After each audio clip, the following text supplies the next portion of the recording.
Hola, muy buenos días a todos. Gracias por estar aquí una vez más en una de las actividades de la Enciclopedia Virtual de la Literatura Santanderiana. Hoy me acompaña un invitado muy especial, el poeta, escritor y periodista Héctor Cañón, el cual nos va a hablar un poco acerca de su obra, de su recorrido literario y por supuesto de sus ideas acerca de la literatura y el mundo del libro. Muy buenos días, Héctor, ¿cómo estás? Yo, Dani, querido hermano, un saludo y un saludo a todos los amigos y las amigas de la Biblioteca Virtual de Poesía Santanderiana. Un honor estar acá y bueno, esperemos que fluya la conversación y que podamos aportar algo a este espacio y muchas gracias, Dani, por la invitación de nuevo.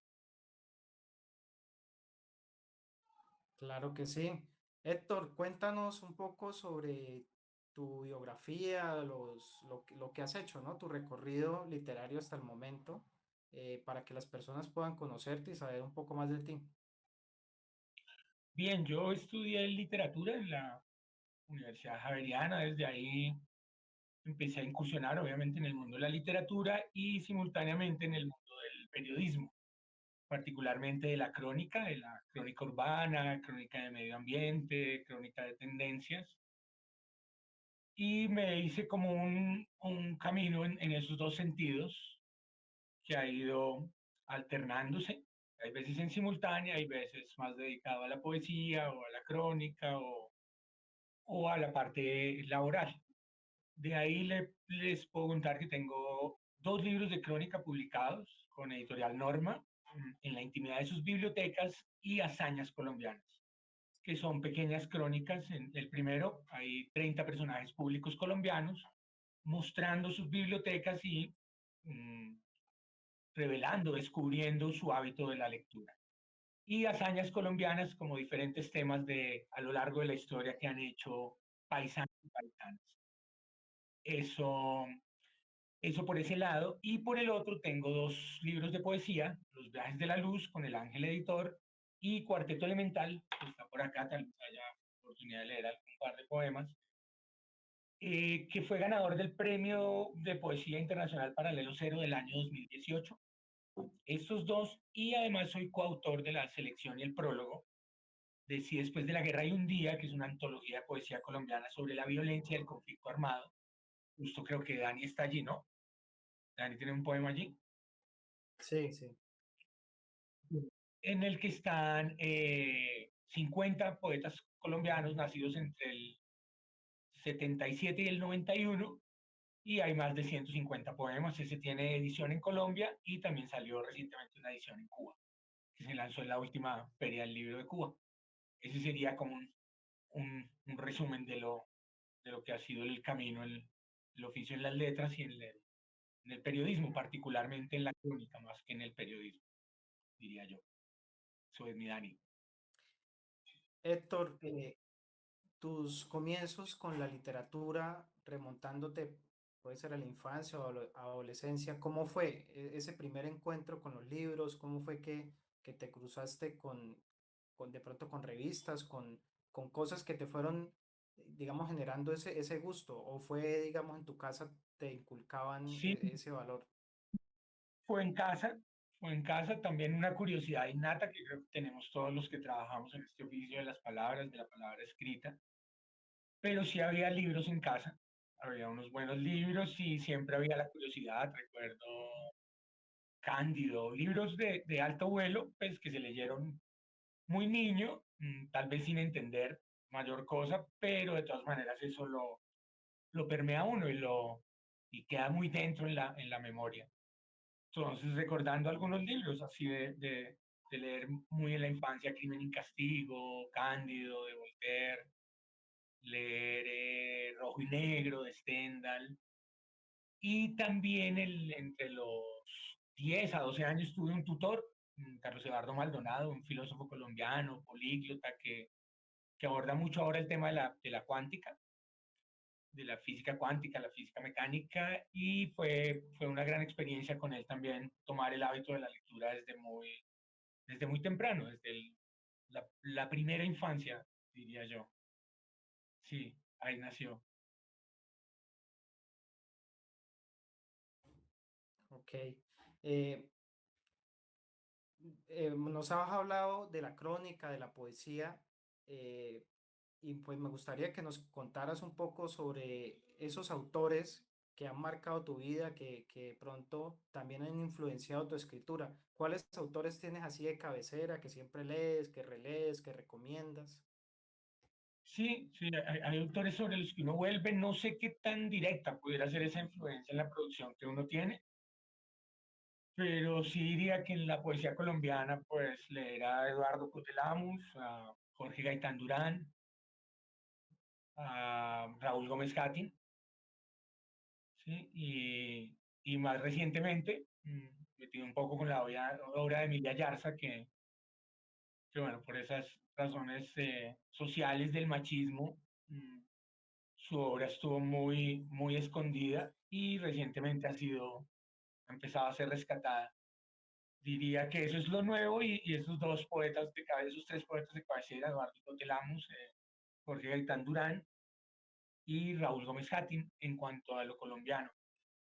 Poetas de otras latitudes sobre los que siempre me gusta volver, pues Vicente Huidobro, Roque Dalton, también Hugo Mujica, eh, realmente a quien hemos tenido oportunidad de conocer personalmente y compartir con él justo contigo, Dani. Olga Orozco, sin duda es de las grandes poetas en mi camino, José Watanabe. Ah, y también me olvidé mencionar entre los colombianos a José Manuel Arango. José Manuel Arango sería uno de los poetas sobre los que siempre vuelvo.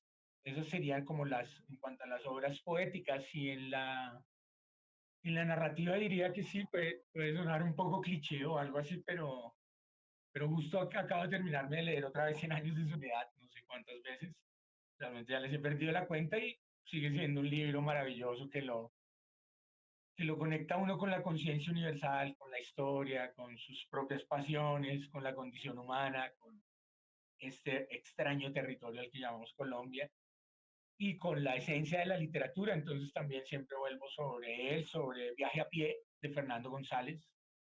También es un libro que siempre retomo y así hablaba Zaratustra de Federico Nietzsche. También es un libro que ha vuelto una y otra vez y bueno, los que somos lectores al menos aficionados sabemos que un libro de estos de tal magnitud, siempre que uno vuelve sobre él es totalmente nuevo porque asimismo uno también es nuevo, entonces vale la pena repetirse algunos libros para siempre, diría yo. Eso, Dani. Eh, ¿Cómo es ese paso de ser un lector a ser escritor? O sea, ¿dónde empieza a cambiar el rumbo, ¿no? Porque no todos los lectores se vuelven escritores. ¿Por qué, digamos, tú decidiste o se te dio eso de empezar ya, bueno, ahora voy a construir mi propio mundo, a decir lo que tengo que decir? Sí, sí, más bien sucedió a pesar mío, porque la poesía para mí era como un ejercicio más emocional que otra cosa, de sentarme y escribir lo que siento, lo que pienso, pero sin una responsabilidad como la que se debe tener sobre cualquier oficio, sin una consistencia, sin unas lecturas metódicas, regulares, programadas, sin un intercambio real, eh, un diálogo, una comunicación con los poetas contemporáneos colombianos. Entonces, simplemente un ejercicio más, por llamarlo de alguna forma, terapéutico en cuanto a la poesía.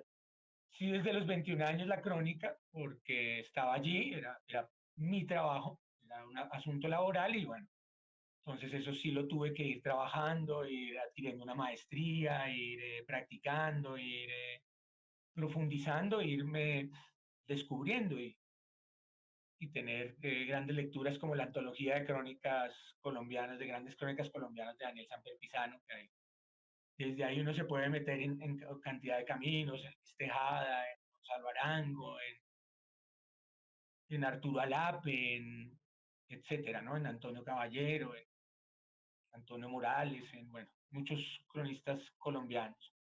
Entonces ese oficio sí se fue desarrollando. Eh, por alguna vicisitud de la vida, un evento, muy particular que marcó mi vida. Volví sobre esos poemas a los 35 años, a los 14 años, sobre esos poemas que había hecho a lo largo de 15 años, 20 años, sin, como digo, sin ninguna responsabilidad por el oficio, sin ningún método, sin profundización en lo que es la poesía, ¿no? Y escribir escribir un poema y atreverse a hacer un libro de poemas, que eso ya es un camino bastante complicado. Entonces ahí recogí algunos poemas y publiqué un libro que es más una antología personal de errores, pero me quedó ahí sonando y lo asumí ya con método, con dedicación, con lecturas, con intercambio y comunicación con otros poetas, con búsquedas y bueno, ahí vamos de eso unos 14 años y se han publicado estos dos libros que te comento y tengo otro par de libros inéditos. Entonces, bueno, ya con más responsabilidad, también sin ninguna pretensión, creo, de lograr absolutamente nada que no sea el conocerme a través del oficio de la poesía y brindarme a través del oficio de la poesía. Héctor,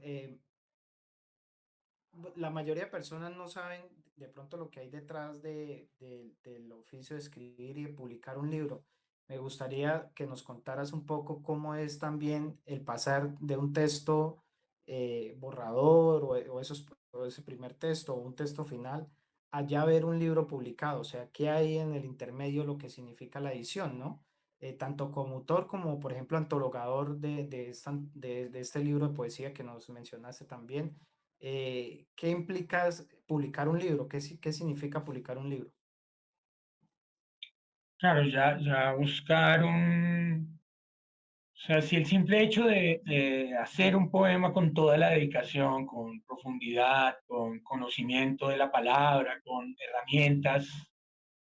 herramientas estéticas, es ya un trabajo de alta envergadura, porque las palabras son muy caprichosas, porque termino diciendo lo que no quería, porque no permite que el poema sea quien lo lleve por múltiples razones. Es difícil, es exigente, demandante lograr un poema.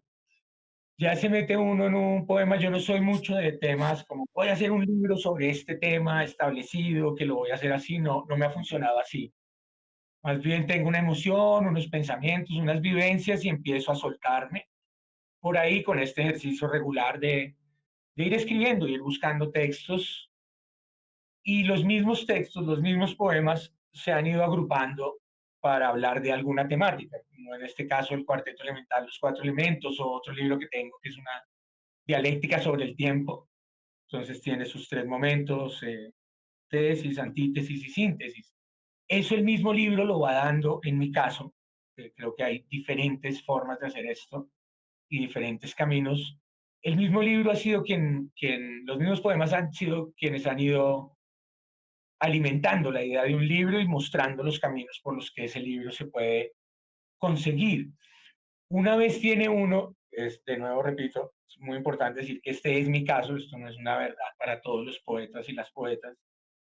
Luego ya pues hay una estructura, ya hay un tema, ya se decidió y hay unos poemas que requieren en mayor o en menor medida un trabajo. De repente yo creo que Dani lo sabe, hay poemas que salen y termina uno cambiándoles una coma, una palabra, título, mucho tiempo después, pero salen muy transparentes, salen muy, como que uno se permite ser una flauta del universo y salen limpios, nítidos. Otros cuando uno obstruye, cuando está más atravesado entre el poema y la poesía, se atraviesa el poeta, pues van a requerir más trabajo, van a requerir más dedicación, van a requerir pulir, van a requerir cuestionarse si el poema va, si no va. Eso por otro lado. Y otra cosa importante que podría decir en ese tema es que los libros, yo creo que hay que dejarlos enfriar, ¿no? Uno llega y termina un punto y dice, ya, lo tengo, listo, este es el libro. Ahí simplemente yo creo que ya está saturado el libro y debe dejarlo descansar. Si lo deja descansar 2, 3, 4 meses y vuelve sobre él, lo más probable es que encuentre trabajo para hacer. Y un último recurso en ese camino, cuando ya van 5 o 6 veces de que ya dices, bueno, esto ya, a mí me gusta mucho recurrir a un lector, una lectora, varios lectores, lectoras, amigos, amigas que me muestren otra forma de verlo y ahí he logrado darles un impulso adicional a los libros. Ese sería como el proceso que yo he vivido y que puedo compartir.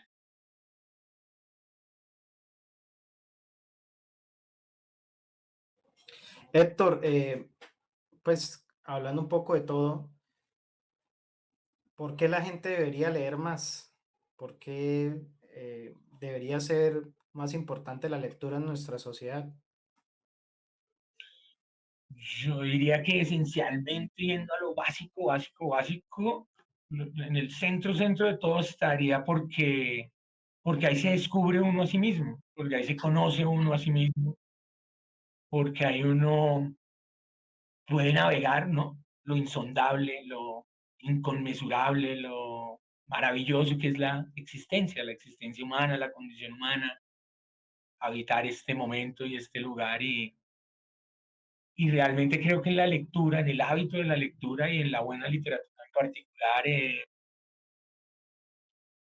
hay momentos de revelación, ¿sí? Es como Borges en algún libro, Jorge Luis Borges, el escritor argentino, dice, no lo tengo literal, pero la dedicatoria es como a ti, amigo lector, porque el hecho de que yo escriba estas páginas y tú las leas es una coincidencia, pudo haber sido al revés.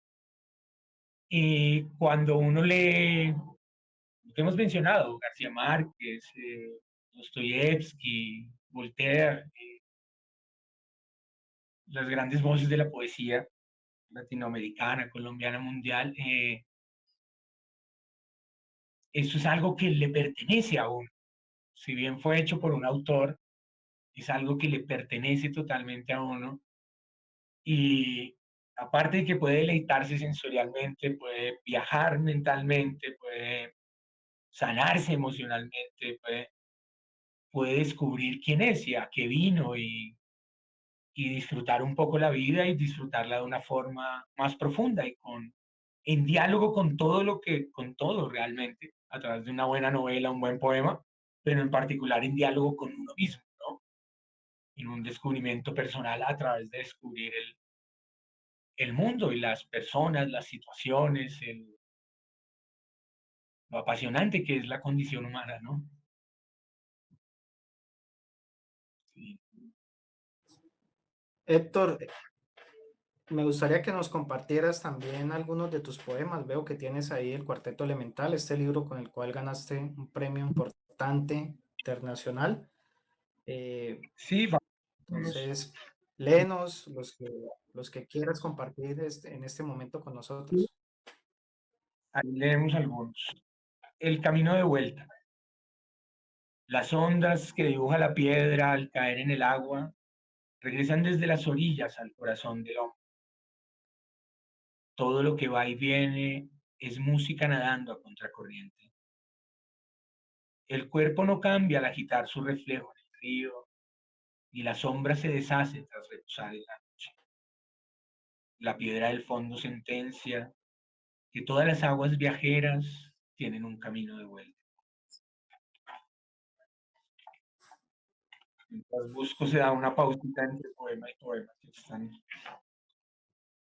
recomendadas, ¿no? Palomino, este es ese pueblo que es este río pueblo que es la frontera entre el departamento de La Guajira y el departamento de Magdalena. Palomino, los planetas son peces del cielo. Esta noche vinieron todos porque sienten curiosidad de mirar un mar en reposo. Las olas siguen trabajando y su música es luz en la costa. Hace calor, la ceiba reposa y sus hojas están tan calladas que oímos el pulso azul de los planetas y los secretos que la orilla guarda del agua.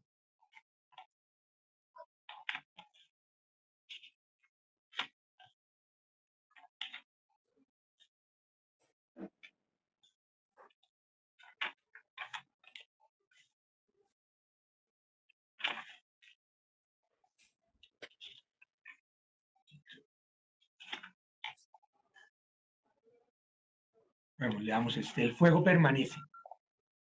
Sé que no voy a morir mañana, aún quedan poemas en el lápiz. Ahora mismo quiero escribir que el día de mi partida estaré de acuerdo. Dolor es dormir con los ojos abiertos y soledad un pan invisible que no se puede compartir. El fuego permanece porque dice la verdad. Toda vela termina por apagarse.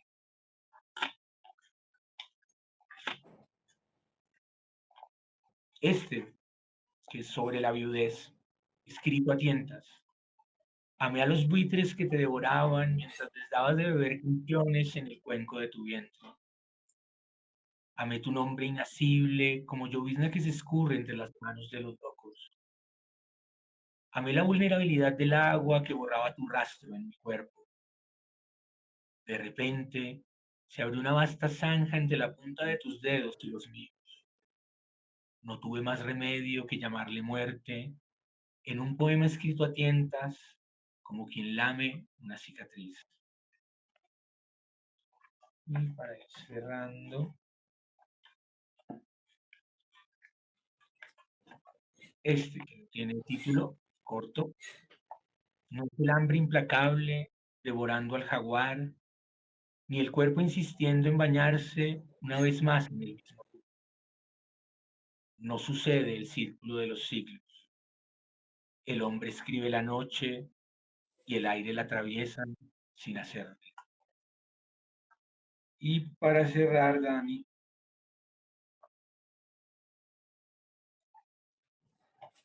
máquina contestadora. Marque 1 si está dispuesto a esperar. Marque 2 si desea asesinar a uno de nuestros operarios.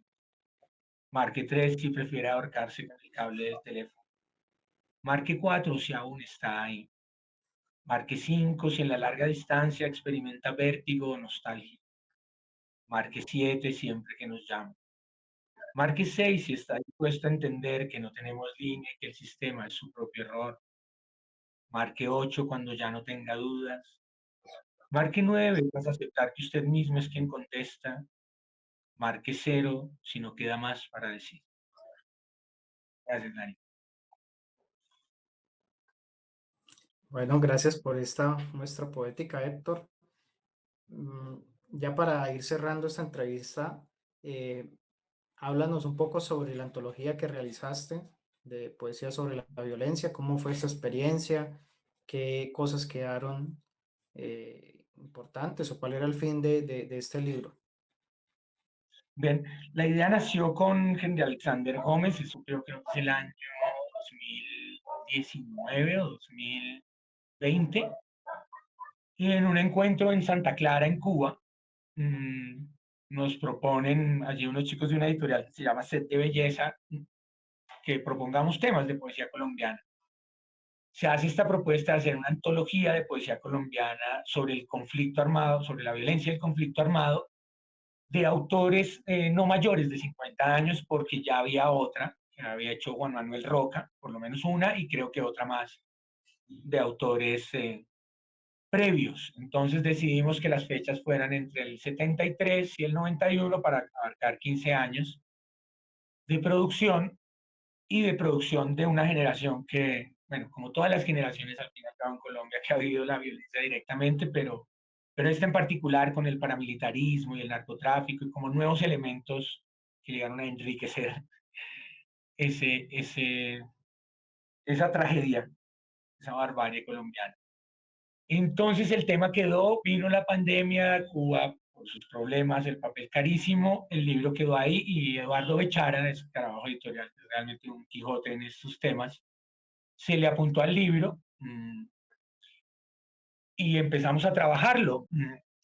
Como todo tema subjetivo va a resultar en polémicas y eso lo quisimos hacer algo muy particular que fue, bueno, escoger estos autores por el motivo que dijimos, estas fechas, de autores nacidos entre estas fechas por el motivo que dijimos, y los y las poetas que han dedicado su obra exclusivamente al tema de la violencia, tienen 3 poemas en el libro. Quienes han dedicado por lo menos uno de sus libros a ese tema, tienen 2 poemas. y quienes han hecho poemas sueltos, por decirlo de alguna manera, sobre el tema de la violencia, tienen un poema. Ese fue el criterio que se usó como para reconocer el mérito de mayor dedicación al tema o menor, lo cual no implica mayor calidad o menor calidad estética. Que a propósito, más allá de que hay un registro de voces muy amplio y como pues, quienes conocemos este momento de la poesía colombiana sabemos que goza de muy buena salud, que hay gente escribiendo muy bien, que hay muchas propuestas muy válidas. Entonces, aparte de todo eso que se siente allí, además a través de un tema tan álgido como la violencia del conflicto armado, hay un documento de memoria histórica, que ahorita en la versión cubana, que finalmente sale después, sale el año pasado, o este año, a principios de este año creo, sale la versión en Cuba, ahí ya se incluyeron más poetas afro e indígenas. Pero entonces, más allá de eso, es un registro de memoria histórica muy importante y creo que a medida que pase el tiempo, el libro va a ir encontrando ese lugar. Creo que le corresponde un lugar más alto en la historia de Colombia, incluso que en la poesía de Colombia. Y es ver cómo se han retratado las últimas décadas desde la voz de los poetas y las poetas. Ese es, si después de la guerra hay un día que nace de el título o unos versos del poema de J. Mario Arbeláez. Eso te puedo contar. Eso sería, y bueno, y Muchísimas gracias, Héctor, por esta maravillosa experiencia, por contarnos y acompañarnos con tu lectura. Me gustaría que ya para cerrar nos dieras como pequeña reflexión sobre la literatura y sobre la poesía. gracias. Gracias por la invitación de nuevo, Dani. Gran poeta y gestor cultural y muy querido por mí y por toda la gente acá en Bogotá de la poesía. Y gracias a los seguidores y las seguidoras de la Biblioteca Virtual de Poesía Santanderiana. Y nada, en la poesía o en el arte, en el arte en general, en la música, en la poesía, en la literatura, está esto que mencionábamos recientemente, la oportunidad de encontrarse a uno mismo, de profundizar en su experiencia humana, de desarrollar la sensibilidad, ¿no? De darle alimento nutritivo a la mente para que vuele alto en vez de hacerse daño a sí misma y tornarse sobre sí misma. Y ahí está el arte, para sanarnos, para permitir comunicarnos, para permitirnos reconocer lo sublime de la condición humana y lo trágico, y para hacer de este viaje un más placentero, con mayor bienestar y con mayor profundidad. Eso sería, mi querido Dani. Mil gracias, mil gracias a todos y a todas. Muchas gracias por acompañarnos nuevamente, Héctor, y esperamos vernos en otra oportunidad alrededor de esto que nos encanta y de lo cual hemos hecho nuestro oficio. Hasta luego a todos.